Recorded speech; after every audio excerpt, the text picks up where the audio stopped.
Here are today's top stories. President Duterte reveals the names of 46 officials linked to the illegal drug trade. Malacanang says the investigation into the water crisis in Metro Manila is underway. The military asks the Commission on Human Rights to investigate an attack by the New People's Army in Bukidnon. And Harvey Carey makes a milestone for playing his 700th game with talk and text.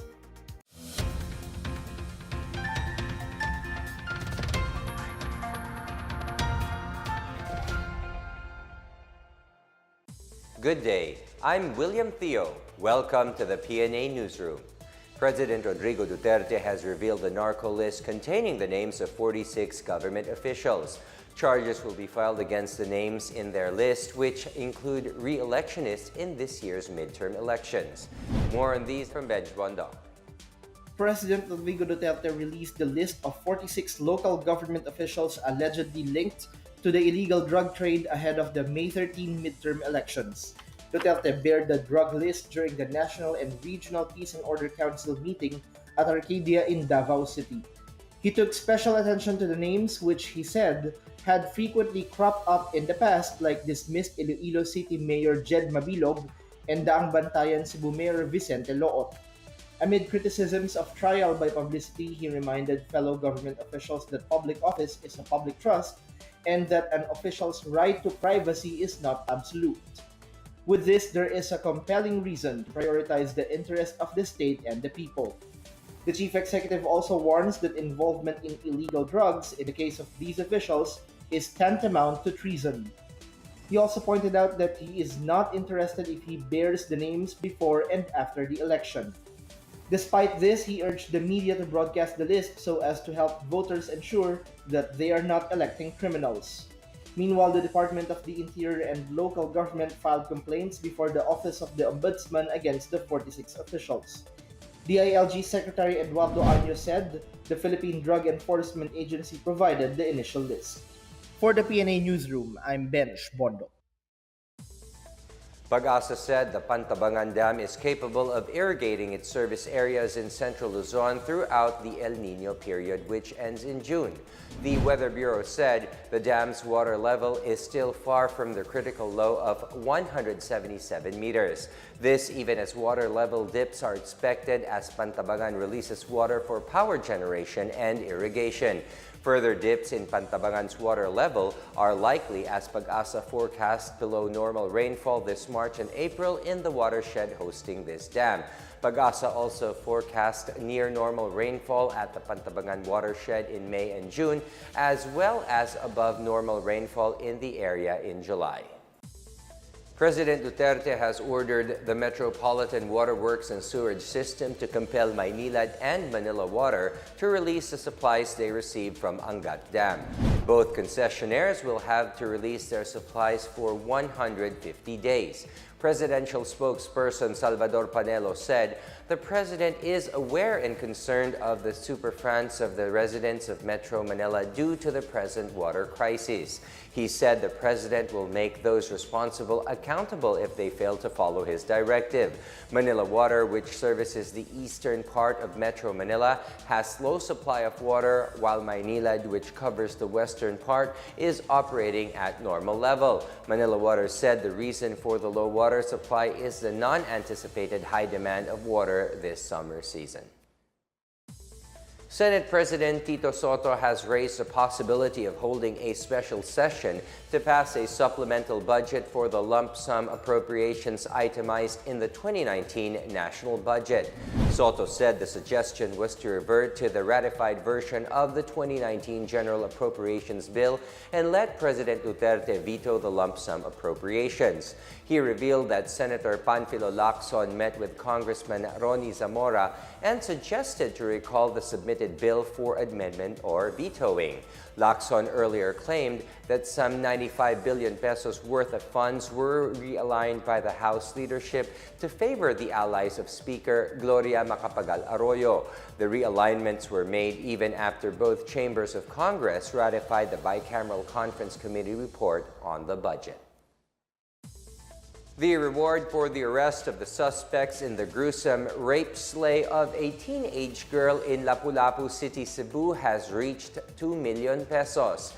This after Office of the Presidential Assistant for the Visayas Secretary Michael Lloyd Dino and Philippine Postal Corporation Chairman Norman Fulgencio added 200,000 pesos to the reward pool. Secretary Dino visited the wake of victim Christine Silawan to give her family financial assistance from President Duterte.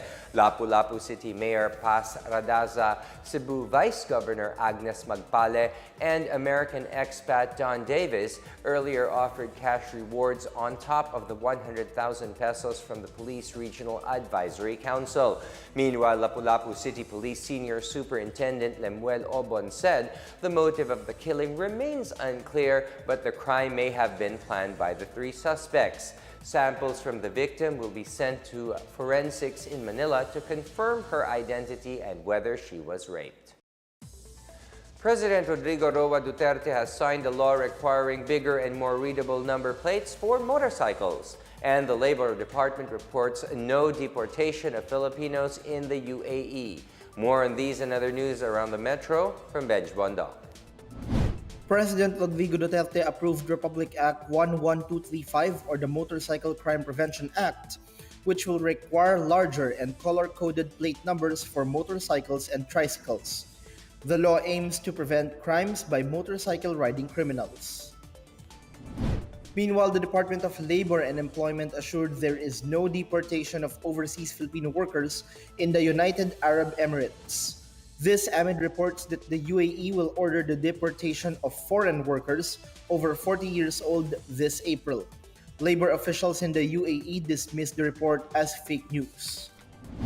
In other news, the Manila City government issued guidelines to its employees to save water in local government facilities. Inspectors will be posted in the bathrooms of the City Hall and parks to ensure there are no leaks or wasted water.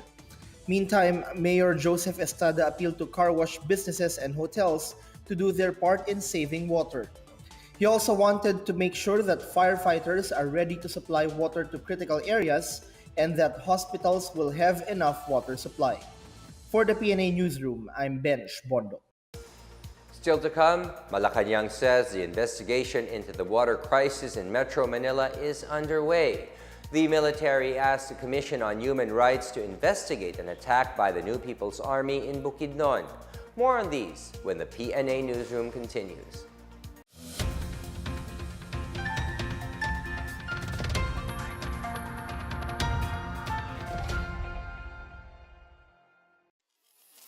Ito ang Duterte on Duty.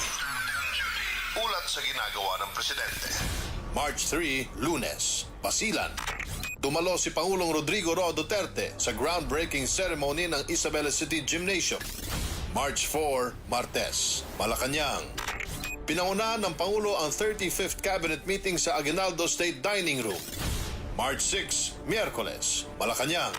Nag-courtesy call sa Pangulo ang Deputy Prime Minister ng Vietnam at ang First Deputy President of the Supreme Council for Youth and Sports of the Kingdom of Bahrain. Dumalo siya sa unang anibersaryo ng Presidential Anti-Corruption Commission sa Malacanang. Itinaas ni Pangulong Duterte ang ranggo ni Brigadier General Jose Ariel Niembra at itinalagang bagong commander ng Presidential Security Group. Pinanumpa niya ang bagong governor ng Bangko Sentral ng Pilipinas na si dating Budget Secretary Benjamin Jokno. March 7, Huwebes, Malacanang. Tinanggap ni Pangulong Duterte sa palasyo si Malaysian Prime Minister Mahathir Mohamad sa 3-day official visit nito sa Pilipinas. Nagkaroon ng expanded bilateral meeting sa pagitan ng Pilipinas at Malaysia sa paunguna ng dalawang head of state. This is a valuable opportunity to renew and reaffirm valued relations that must continue to grow in strength in the coming years. With the Philippines and Malaysia staying on track as part of the growth engines of Asia and the world, broadening our engagement across many fields will be crucial for the continued benefit of our nations and people. My visit is, of course, in order to strengthen the relationship between Malaysia and the Philippines, and also, of course, to promote the cause of ASEAN. Isang state banquet ang hinihanda ni Pangulong Duterte para sa Prime Minister at delegasyon nito. And I believe there is no better time than now to acknowledge him as a friend, partner, and brother. To Malaysia and the Philippines, may our country flourish and grow for 1,000 years. Mabuhay! Ako po si Secretary Martin Andanar at ito ang Duterte on Duty. Abangan sa susunod na linggo ang mga gagawin ng Pangulo.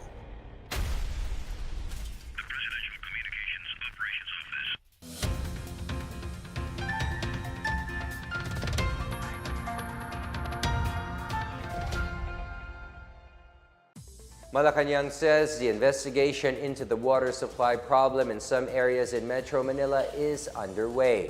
Presidential spokesperson Salvador Panelo says the investigation will cover all possible angles to determine why areas under Manila water are facing water shortages while those under Maynilad are not. He says the shortage could be blamed on inefficiency and mismanagement if it is proven that the dam still has enough supply, and that those who are at fault for the water crisis will be held accountable. The Department of Trade and Industry, in partnership with the Department of Tourism, launched the 2019 National Food Fair at the SM Mega Trade Hall in SM Mega Mall. The National Food Fair serves as a platform for micro, small, and medium enterprises to showcase the best Philippine food products. It also features live cooking demo by chefs and food tasting activities to promote the Philippines as a culinary destination. Over 200 entrepreneurs are participating in the 4-day event. A major highlight of the fair are halal food, spices and seasonings, fruit wines, and products made from cacao. The food fair runs until March 17. Property developer MegaWorld and the Basis Conversion and Development Authority are teaming up to jointly manage a new district within Fort Bonifacio. BCDA and MegaWorld will create a planning review board that will set policies and guidelines for the development of Bonifacio Capital District. The 160-hectare district will soon house some of the major government institutions such as the Senate, the Supreme Court, and the Court of Appeals. It will also integrate townships and other properties inside Fort Bonifacio, such as the Philippine Navy Village, Bonifacio South Point, consular property, and its 1-hectare lot. By 2025, the district is seen to host one of the proposed stations of the ongoing Metro Manila Subway project, initially named as Lawton East Station. Kidapawan City appeals to tourists to explore other destinations in North Cotabato in the face of the impending closure of Mount Apo. The trail will be shut starting next month to prevent forest fires while the island is experiencing a dry spell brought about by the El Nino. The Kidapawan Trail has been closed since March 11. Meantime, tourists are invited to visit and explore Lake Agco, located inside Mount Apo Natural Park. Other destinations in North Cotabato are the longest zip line and the Asik-Asik Falls in the towns of Makilala and Alamada. NPA rebels burned down farm equipment in Bukidnon. Meanwhile, the Philippine Coast Guard vows to finish cleaning up an oil spill in Davao del Norte. More on this and other stories from the provinces from Janice Cabe. In Bukidnon, the military has asked the Commission on Human Rights to investigate the burning of farm equipment by the New People's Army in Barangay San Nicolas in Don Carlos. Armed men introducing themselves as members of the NPA broke into the plantation of the Davao Agriculture Ventures Company and burned a harvesting machine and a backhoe. They also stole a guard's cell phone and threatened the workers. In Davao del Norte, the Philippine Coast Guard vowed to finish the cleanup of an oil spill in Taba and Ising rivers in Carmen. Over 1,000 liters of mixed oil and over 1,000 bags of debris oil leaked out from the pipeline of a fuel tank of the Davao Packing Corporation. About 85% of the rivers have already been cleared. In Capiz, 49 supporters of the CPP-NPA in Sitio Tigpaca, Daku, Barangay San Antonio abandoned the communist movement to reaffirm their allegiance to the government. The former supporters said they were deceived by the rebels who promised to solve the problems in their villages. They will be entitled to assistance through the Enhanced Comprehensive Local Integration Program. For the PNA Newsroom, I'm Janice Cave. Up next, the Agriculture Department reports nearly 1 billion pesos worth of damage brought by El Nino. Harvey Carey makes a milestone for playing his 700th game with talk and text. The PNA Newsroom returns after these reminders.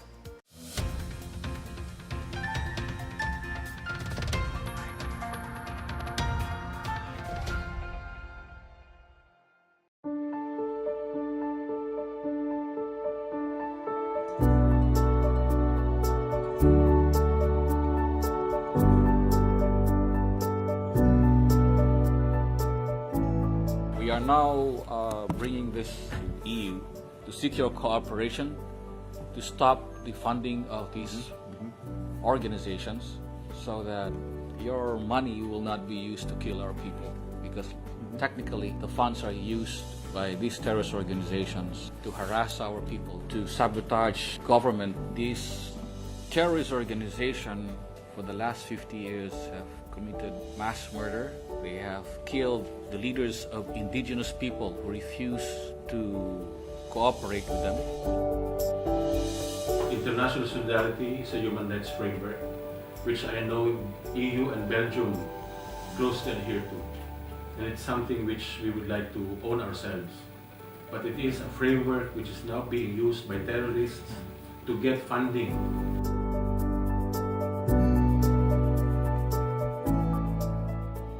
The Armed Forces of the Philippines is an institution that has put in place complaint and investigation mechanisms to address cases of human rights violations by its personnel. These mechanisms have been established by law, enacted to address widespread human rights violations by military personnel, drawing from bitter lessons in authoritarianism during martial law. Let me assure you all that the AFP does not tolerate actions that violate the human rights of any Filipino or any person. The peace and order situation in the Philippines has significantly improved, as shown by the decrease in total crime rate in 2018 compared to previous years. Ambassador, sir, may I hand over the 17 atrocities committed by the communist terrorist groups to our IPs or LUMAs, Philippine LUMAs. Mr. Deputy Director General, Admiral, thank you very much for this information. We will ensure that it is properly handled and move forward for the sake of our country and the prosperity of our IPs. This is the first time that we submitted this documentary evidence against the communist terrorist groups. The most serious is leaders, tribal leaders were killed, murdered.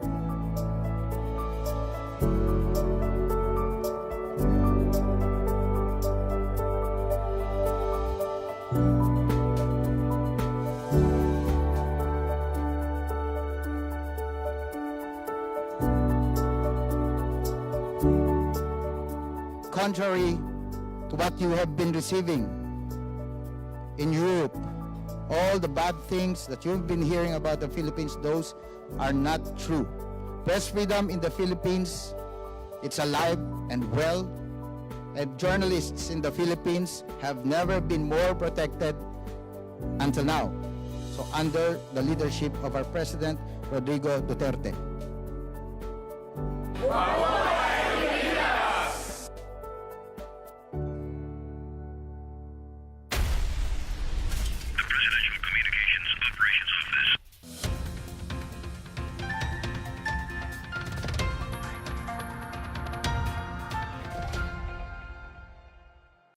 The NDRRMC reports almost 1 billion pesos damage to agriculture brought by the dry spell. Region 12 sustained the most agricultural damage worth 705 million pesos, followed by Mimaropa with 158 million. The number is expected to increase there even as reports from other regions have yet to be verified by the Department of Agriculture.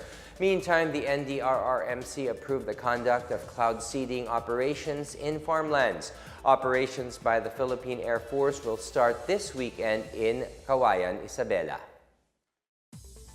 In our foreign news, the U.S. Federal Aviation Administration stood firm in its decision not to ground Boeing 737 MAX planes following 2 deadly accidents in less than 6 months. In a statement, the FAA said its review had shown no systemic performance issues and no basis to order grounding the aircraft. Officials in Europe, Asia, and South America moved to ground the majority of the model's fleet. Hong Kong, Vietnam, New Zealand, and Lebanon joined the European Union, the UK, France, Germany, Australia, Singapore, Norwegian Air, and carriers in several Latin American countries in grounding the planes.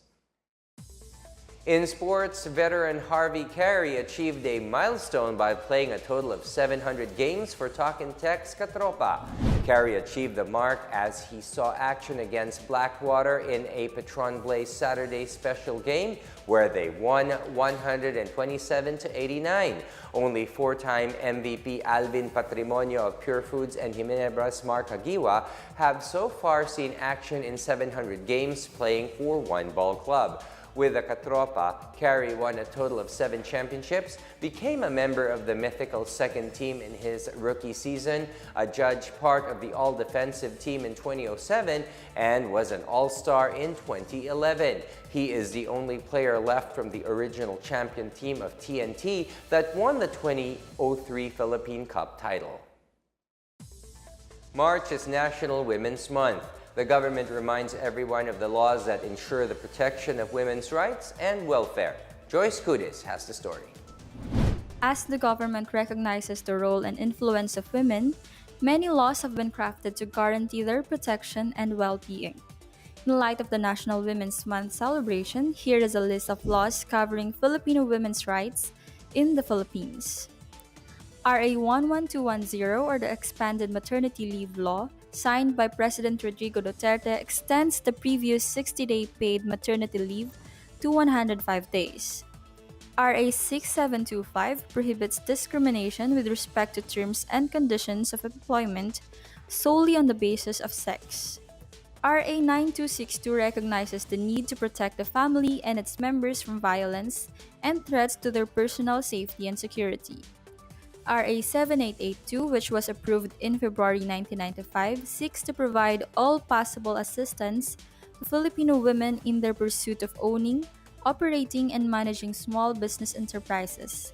Also approved in the same year is RA 7877, which addresses the issue of sexual harassment committed in employment, education, or training environment. 2 laws were signed to prosecute rape.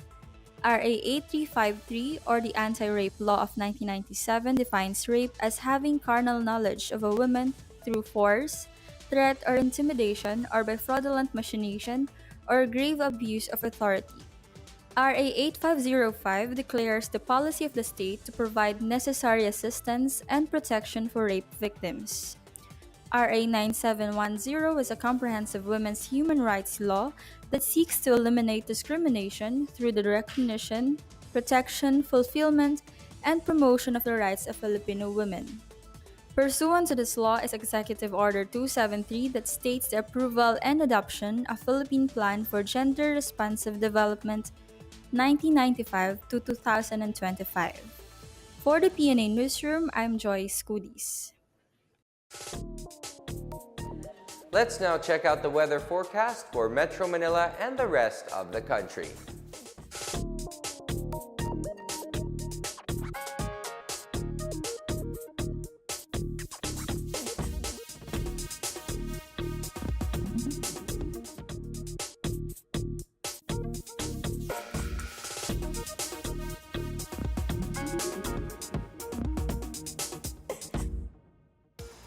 Let's take another look at today's biggest stories. President Duterte reveals the names of 46 officials linked to the illegal drug trade. Malacanang says the investigation into the water crisis in Metro Manila is underway. The military asks the Commission on Human Rights to investigate an attack by the New People's Army in Bukidnon. And Harvey Carey makes a milestone for playing his 700th game with talk and text.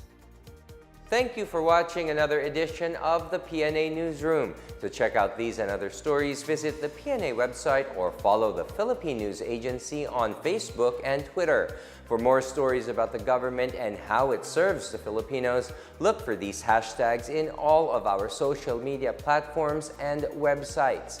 And as our week comes to a close, considering our nationwide water crisis, let's all do our share to conserve water. Happy weekend, everybody, and that's your daily dose of the latest news and information that you need to know.